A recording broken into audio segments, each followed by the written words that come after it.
You are looking at Julian's pronunciation guide, where we look at how to pronounce better some of the most mispronounced words in the world, like this other curious word. But how do you say what you're looking for today? Let's learn once and for all how to pronounce this word correctly in English and clarify the pronunciation. Yes, you're probably confused about it. That's because there are two different pronunciations for the same word.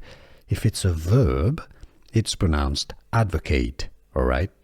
An example of sentence: the organization will advocate for stronger environmental laws.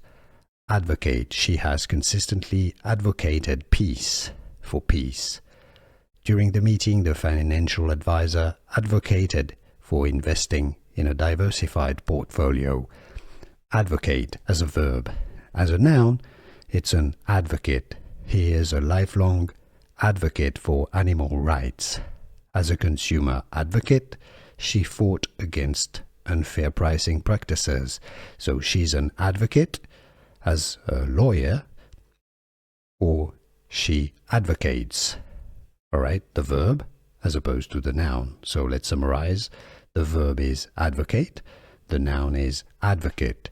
Did you get this? Could you hear the difference? Was this any useful? Let me know in the comments down below. Here are more videos on how to pronounce more confusing words and names too many mispronounced. Like this video if you found it useful. I appreciate your support. I'll see you soon and thanks for watching.